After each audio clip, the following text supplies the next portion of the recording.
ज्ञान यज्ञ की इस अनोखी कक्षा में आपका स्वागत है। मैं हूं आरती। चलिए शुरू करते हैं आज का अध्याय। टैली ERP 9 के इस अध्याय में हम सीखेंगे एक्सेप्शन रिपोर्ट्स के अंतर्गत नेगेटिव स्टॉक, नेगेटिव लेजर्स और ईमेल आईडीज देखना। टैली के पार्ट 88 में हमने देखा था कि वाउचर बनाते समय हमें नेगेटिव स्टॉक और नेगेटिव कैश की सूचना मिलती है, पर कई बार ऐसा होता है कि जानबूझकर या अनजाने में हम नेगेटिव वार्निंग के बाद भी एंट्री कर देते हैं। अब इस तरह की नेगेटिव एंट्री को हम किस तरह से देखें, कहाँ जाकर के देखें, ये समझने के लिए हम देखते हैं एक उदाहरण। सबसे पहले हम एक इस तरह की एंट्री करके देखते हैं। एंट्री करने के लिए हम जाएंगे अकाउंटिंग वाउचर्स पर। यहाँ पर सेल्स वाउचर ऑलरेडी खुला हुआ है। अगर नहीं खुला हो तो F8 से आप सेल्स वाउचर ला सकते हैं। अब मान लीजिए हमने रेड चिली पाउडर बेचा 55 किलो, उसकी एंट्री हम यहाँ पर कर लेंगे। सबसे पहले यहाँ पर पार्टीज अकाउंट नेम हमने ले लिया, कस्टमर A। सेल्स लेजर में सेल्स अकाउंट आ जाएगा और अब यहाँ पर आ जाएगा आइटम का नाम रेड चिली पाउडर। अब ये देखिए, ये 50 kg है हमारे पास और मान लीजिए हमने 55 kg बेच दिया। क्वांटिटी हमने ले ली 55 kg।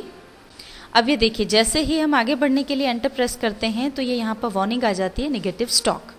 मतलब 50 किलो केवल हमारे पास स्टॉक है और हम 55 kg बेच रहे हैं, तो ये -5 हो गया नेगेटिव स्टॉक। इसके बावजूद अगर हम जारी रखना चाहते हैं एंट्री करना तो वो हम कर सकते हैं। ये हम आगे आ गए, 70 रुपये पर kg के हिसाब से हमने ये बेच दिया है। यहाँ पर नरेशन लिख दिया, being good sold on credit. Enter press करके इस एंट्री को एक्सेप्ट कर लेंगे। तो अब ये हमने नेगेटिव स्टॉक पर एक एंट्री कर ली है। मान लीजिए इसी तरह से हमने एक दो एंट्रीज और कर ली हैं और अब हम अगर स्टॉक की स्थिति देखना चाहते हैं तो जाहिर है हम जाएंगे स्टॉक समरी में।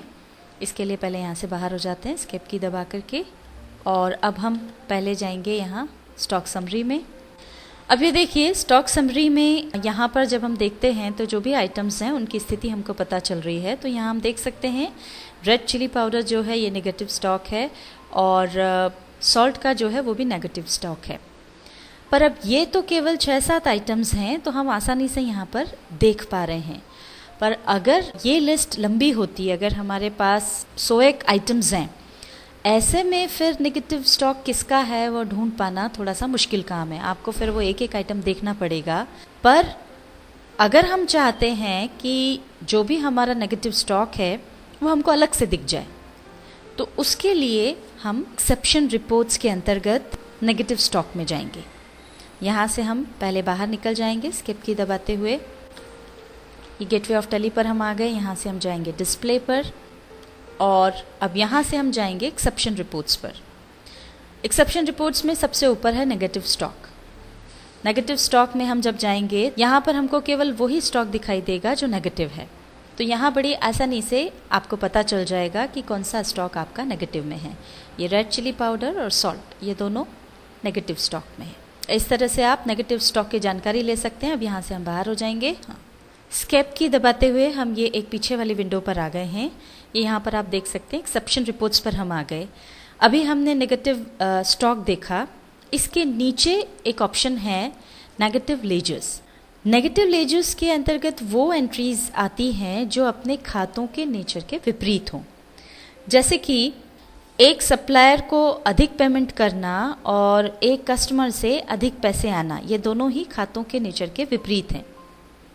प्रायः हमको सप्लायर को हमेशा पैसा देना बाकी होता है, पर मान लीजिए हमको सप्लायर को कुछ पेमेंट देना था, उस पेमेंट के साथ साथ ही हमने कुछ एडवांस पेमेंट कर दिया है, तो हमारा सप्लायर के पास कुछ पैसा जमा हो गया है। इसी तरह से कस्टमर से हमको हमेशा पैसा लेना होता है, पर मान लीजिए उसने हमको एडवांस में कुछ पेमेंट कर दिया है और अब हमको उसको देना है, तो ये दोनों ही चीज़ें खातों के नेचर के विपरीत हैं। ऐसी एंट्रीज को हम नेगेटिव लेजर्स में जाकर के देख सकते हैं। तो आइए इसको हम उदाहरण से समझते हैं। पहले हम देखते हैं एक एंट्री। स्केप की दबाकर के बाहर हम आ जाएंगे। एंट्री के लिए हम जाएंगे अकाउंटिंग वाउचर्स पर। मान लीजिए हमने सप्लायर ई से 6,000 रुपये का माल खरीदा था, अब हम उसको पेमेंट कर रहे हैं और 6,000 की बजाय हम उसको 10,000 रुपये का पेमेंट कर रहे हैं। तब उसकी एंट्री होगी पेमेंट वाउचर में। तो ये हम F5 की प्रेस करके पेमेंट वाउचर खोल लेंगे और यहाँ पर अब हम एंट्री करेंगे डेबिट सप्लायर ई। ये यहाँ पर हमने 10,000 रुपये अमाउंट डाल दिया। क्रेडिट हो जाएगा कैश। नरेशन लिख देंगे। नरेशन हमने यहाँ लिख दी है being ₹6,000 paid against the bill and ₹4,000 paid in advance. अब एंटर प्रेस करते हुए हम इस एंट्री को एक्सेप्ट कर लेंगे। इसी तरह से अब हम देखते हैं एक रिसीट की एंट्री। मान लीजिए कस्टमर एच से हमें 5,200 रुपये लेना थे, उसके बजाय उसने हमें 10,000 रुपये दिए। इसका मतलब ये हुआ कि उसके हमारे पास 4,800 रुपये एडवांस में जमा हो गए। तो रिसीट वाउचर पर जाने के लिए F6 की हम प्रेस करेंगे और अब यहाँ पर हम एंट्री कर देंगे। क्रेडिट होगा कस्टमर H। ये देखिए कस्टमर H से हमको लेना थे 5,200 रुपये, पर उसने हमको पे किए हैं 10,000 रुपये, तो यहाँ क्रेडिट में आ जाएंगे 10,000 और यहाँ पर डेबिट कैश हो जाएगा। अब नरेशन यहाँ पर हम लिख देंगे। ये नरेशन में हमने यहाँ पर क्लियर कर दिया है being received ₹5,200 against the bill and ₹4,800 in advance. अब एंटर प्रेस करते हुए इस एंट्री को हम एक्सेप्ट कर लेंगे। ये हमने रिसीट और पेमेंट की एंट्रीज अभी देखी और अब मान लीजिए हम ये जानना चाहते हैं कि हमारे कौन से सप्लायर्स ऐसे हैं जिन्हें हमने एडवांस पैसा दे रखा है और ऐसे कौन से कस्टमर्स हैं जिनका पैसा हमारे पास एडवांस में जमा है। ये जानने के लिए या ये देखने के लिए हम यहाँ से बाहर हो जाएंगे, एस्केप की दबा करके गेटवे ऑफ टैली पर आ जाएंगे और यहाँ से अब हम जाएंगे डिस्प्ले पर। अब हम जाएंगे अकाउंट बुक्स पर और यहाँ से जाएंगे ग्रुप समरी पर। अब चूँकि हम सन्ड्री डेटर्स और सन्ड्री क्रेडिटर्स ग्रुप के बारे में जानना चाहते हैं, इसलिए यहाँ पर हम वो ग्रुप चुन लेंगे। मान लीजिए हमने चुना सन्ड्री क्रेडिटर्स। तो यहाँ पर देखिए ये सारे जो हमारे क्रेडिटर्स हैं उसकी लिस्ट आ गई और यहाँ पर ये वो सब अमाउंट है जो हमको उन्हें देना है और ये क्रेडिट साइड में आता है। यहाँ पर ध्यान रखें सन्ड्री क्रेडिटर्स यानी सप्लायर्स के बैलेंस प्रायः क्रेडिट में होते हैं और ये इनका नेचर है। पर यहाँ पर ये देखिए 4,000 रुपये जो हैं वो डेबिट साइड में हैं, क्योंकि ये वो एंट्री है जो हमने एडवांस पेमेंट कर दिया। ये सप्लायर ई को हमको 6,000 रुपये देने थे पर हमने उसको 10,000 रुपये दिए, इसलिए ये जो 4,000 रुपीज़ का अमाउंट है ये आ गया है डेबिट साइड में। इसी तरह से हम सन्ड्री डेटर्स के बारे में जानना चाहते हैं तो एस्केप की दबा करके हम वापस पीछे वाली विंडो पर आ जाएंगे। यहाँ से हम चुनेंगे सन्ड्री डेटर्स। ये सारे सन्ड्री डेटर्स की लिस्ट आ गई है, इनसे हमको ये अमाउंट लेना है। यहाँ पर ये ध्यान रखें कि सन्ड्री डेटर्स यानी कस्टमर्स के बैलेंस प्रायः डेबिट में होते हैं और ये उनका नेचर है। पर कस्टमर ई और कस्टमर एच जो हैं वो हमको एडवांस पेमेंट कर चुके हैं, इसलिए ये दोनों अमाउंट्स जो हैं ये हमारे पास एडवांस में आ गई हैं, तो ये क्रेडिट साइड में है और बाकी जो अमाउंट हमको अभी लेना है वो सब इधर डेबिट साइड में है।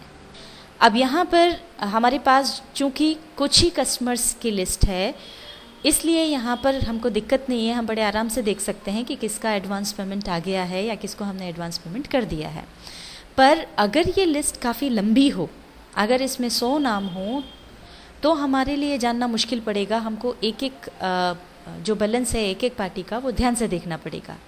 और अगर हम चाहते हैं कि एक साथ हमको जो भी एडवांस पेमेंट हमने किया है या जो एडवांस पेमेंट हमको मिल गया है वो हमको एक साथ एक जगह दिख जाए, तो उसके लिए हमको जाना होगा नेगेटिव लेजर में। एस्केप की दबाते हुए यहाँ से बाहर निकलेंगे। गेटवे ऑफ टैली में अब हम जाएंगे डिस्प्ले पर। यहाँ से हम जाएंगे एक्सेप्शन रिपोर्ट्स पर। एक्सेप्शन रिपोर्ट्स में नेगेटिव स्टॉक के नीचे है नेगेटिव लेजर्स, इसमें हम जाएंगे। अब यहाँ पर देखिए इसमें सारी जो है नेगेटिव लेजर्स की लिस्ट यहाँ पर आ गई है, यानी नेचर के विपरीत जितने भी लेजर्स हैं वे यहाँ पर दिखाई पड़ रहे हैं। अब यदि आप ग्रुप वाइज देखना चाहते हैं कि कितने सप्लायर्स को हमने एडवांस दिया है या कितने कस्टमर्स से हमें एडवांस प्राप्त हुआ है, तो उसके लिए हम जाएंगे यहाँ पर राइट हैंड साइड पर हमको ग्रुप वाला ऑप्शन मिलता है, जिसके लिए शॉर्टकट की है F4। F4 की हम प्रेस करेंगे तो ये लिस्ट ऑफ ग्रुप्स आ गई। अब यहाँ से हम चुन लेंगे सन्ड्री क्रेडिटर्स। तो अब ये देखिए, जिस भी सन्ड्री क्रेडिटर का नेगेटिव लेजर होगा वो हमको यहाँ पर नजर आ जाएगा। तो सप्लायर ई को हमने 4,000 रुपये एडवांस दे दिए थे, तो ये डेबिट साइड में आ गए हैं। इसी तरह से हम सन्ड्री डेटर्स की लिस्ट भी देख सकते हैं। ये वापस हमको ग्रुप पे जाना होगा, इसके लिए F4 की प्रेस करेंगे। अब यहाँ चुन लेंगे सन्ड्री डेटर्स। ये देखिए, ये दो सन्ड्री डेटर्स हैं, कस्टमर ई और कस्टमर एच, जिन्होंने हमको एडवांस पेमेंट किया हुआ है, या हम कह सकते हैं जिनके नेगेटिव लेजर्स हैं। ये 25,000 रुपये कस्टमर ई ने और 4,800 रुपये कस्टमर एच ने एडवांस हमको दे रखे हैं। इस तरह से हमने नेगेटिव स्टॉक और नेगेटिव लेजर्स देखना सीखा। अब हम चलते हैं ईमेल आईडीज़ पर। प्रायः हम लेजर क्रिएट करते समय कस्टमर या सप्लायर की पूरी डिटेल ले लेते हैं, जिसमें उनके ईमेल आईडीज़ भी शामिल होते हैं। उन ईमेल आईडीज़ की मदद से अगर हमको उनको कोई डेटा भेजना हो तो वो हम भेज सकते हैं। और ईमेल आईडी की सहायता से डेटा कैसे भेजा जाए, ये हमने टैली के पार्ट 94 में सीखा था। पर मान लीजिए भूलवश हमने किसी पार्टी का ईमेल आईडी अपने यहाँ नहीं लिखा है और अब हमें उसे कोई ज़रूरी डेटा भेजना है। उस समय हम देखते हैं कि हमारे पास तो उस पार्टी का ईमेल आईडी है ही नहीं। ऐसे में हमको थोड़ी असुविधा होती है और उस समय हमको फिर उसका ईमेल आईडी कलेक्ट करने में थोड़ा वक्त लग जाता है। इस असुविधा से बचने के लिए ये ऑप्शन है, जिससे हमें मालूम पड़ जाता है कि हमारे रिकॉर्ड में किन लोगों का ईमेल आईडी नहीं है, जिससे कि हम वह उनसे ले सकें और ज़रूरत पड़ने पर उन्हें ईमेल आईडी की सहायता से डेटा भेज सकें। इस ऑप्शन पर जब हम क्लिक करेंगे, यहाँ पर उन सभी लेजर्स की लिस्ट आ जाएगी जिनमें ईमेल आईडीज़ नहीं हैं। अब ईमेल आईडी हमको डालना है, तो उसके लिए हम उस लेजर में जाएंगे, एंटर प्रेस कर देंगे उसको सिलेक्ट करके, और फिर अब यहाँ पर ये जो मेलिंग डिटेल्स हैं, इसमें जाकर के जो भी डिटेल्स भरना है वो भर देंगे। ये यहाँ पर ईमेल है, ये मान लीजिए हमको यहाँ ईमेल डालना है, तो ईमेल हम यहाँ पर डाल देंगे। ये हमने यहाँ पर ईमेल डाल दिया है और एंटर प्रेस करते हुए इसको एक्सेप्ट कर लेंगे। यहाँ पर अभी हमने केवल ईमेल आईडी डाला है आपको बताने के लिए, बाकी जो डिटेल्स चाहिए हो वो आप डाल सकते हैं। अब ये देखिए, जैसे ही हमने ईमेल आईडी डाला वो वाला लेजर यहाँ से चला गया है। यहाँ पर आपको केवल वही लेजर्स दिखेंगे जिनमें ईमेल आईडी नहीं है। इस तरह से आप बाकी सारे लेजर्स में भी ईमेल आईडी डाल सकते हैं। टैली ERP9 के इस अध्याय में हमने सीखा एक्सेप्शन रिपोर्ट्स के अंतर्गत नेगेटिव स्टॉक, नेगेटिव लेजर्स और ईमेल आईडीज़ देखना।